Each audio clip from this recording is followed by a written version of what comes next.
आज Doubtnut app download करें। Doubtnut पर अपने सभी गणित, रसायन विज्ञान, भौतिक विज्ञान और जीव विज्ञान के डाउट्स का करो सफाया। बस प्रश्न की फोटो खींचो, एक ही प्रश्न को क्रॉप करो और तुरंत वीडियो सोल्यूशन पाओ।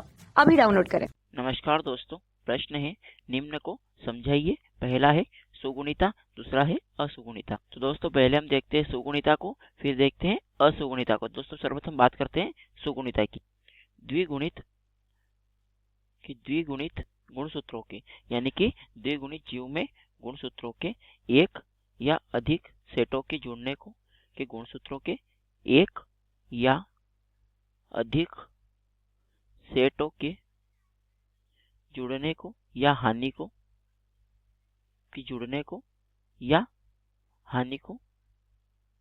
सुगुणिता कहते हैं। दोस्तों क्या कहते हैं? सुगुणिता कहते हैं। तो दोस्तों किसको कहते हैं सुगुणिता? ये द्विगुणित जीवों के गुणसूत्रों में एक या अधिक सेटों के जुड़ने को या हानि को सुगुणिता कहते हैं। यह मुख्यतः दो प्रकार की होती है। दोस्तों अब हम बात करते हैं असुगुणिता की।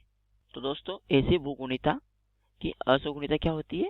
ऐसी भूगुणिता जिसके द्वारा क्या होता है, गुणसूत्रों की संख्या में परिवर्तन संपूर्ण जीनोम में न होकर, कि ऐसी भूगुणिता जिसके द्वारा क्या होना, कि गुणसूत्रों की संख्या में परिवर्तन संपूर्ण जीनोम में न होकर, कि गुणसूत्रों की संख्या में जो परिवर्तन होता है वो संपूर्ण जीनोम में न होकर केवल गुणसूत्रों की संख्या तक सीमित रहता है। उस प्रक्रिया को हम असुगुणिता कहते हैं। केवल गुणसूत्रों की संख्या तक ही क्या रहता है?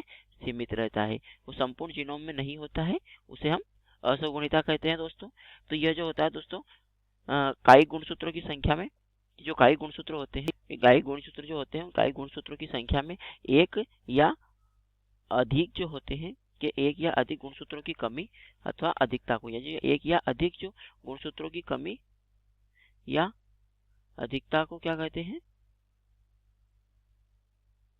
असुगुणिता कहते हैं। कि एक या अधिक गुणसूत्रों की कमी या अधिकता को हम क्या कहते हैं? असुगुणिता कहते हैं। दोस्तों हम इसे उदाहरण के माध्यम से भी समझ सकते हैं। अब हम उदाहरण की बात करते हैं कि दोस्तों जैसे कि यदि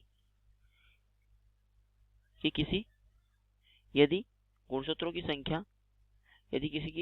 संख्या यानी कि n कितनी है, यानी कि 7 है। कितनी है? n 7 है। तो उसके 2n कितने होंगे? या तो 15 होंगे, या फिर 2n कितने होंगे? 13 होंगे। तो यानी कि यानी कि 7 से कितने होने थे? 14 होने थे। तो 14 ना होने की बजाय 15 या 13 का होना क्या कहलाता है? असुगुणिता कहलाता है। तो दोस्तों हमें प्रश्न में पूछा गया था कि निम्न को समझाइए, सुगुणिता और असुगुणिता। तो दोस्तों हमने देखा सर्वप्रथम सुगुणिता को। तो सुगुणिता क्या होती है दोस्तों? कि द्विगुणित जीवों के जो द्विगुणित जीव होते हैं उनके गुणसूत्रों में एक या अधिक सेटों के जुड़ने या हानि को, कि जो द्विगुणित जीव होते हैं उनके गुणसूत्रों में क्या होता है? एक या अधिक जो सेट होते हैं, गुणसूत्रों में एक या अधिक सेटों के जुड़ने या हानि को क्या कहते हैं? सुगुणिता कहते हैं। फिर हमने देखा असुगुणिता को। तो असुगुणिता किसे कहते हैं दोस्तों?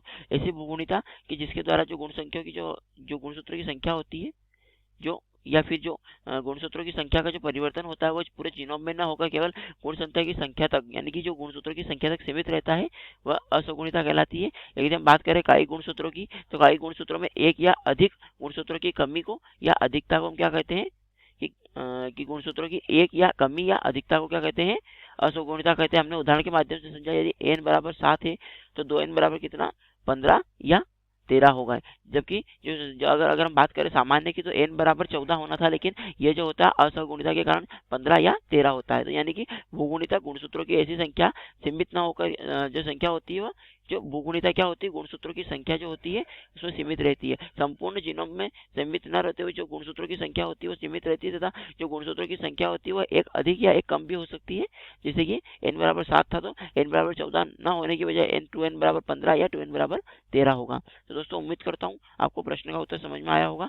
धन्यवाद। कक्षा 6 से 12वीं से लेकर नीट, IIT, JEE वो एडवांस के लेवल तक 1 करोड़ से ज्यादा छात्रों का भरोसा। आज ही डाउनलोड करें डाउटनेट ऐप या व्हाट्सएप करें अपने सारे डाउट्स 8400 400 400 पर।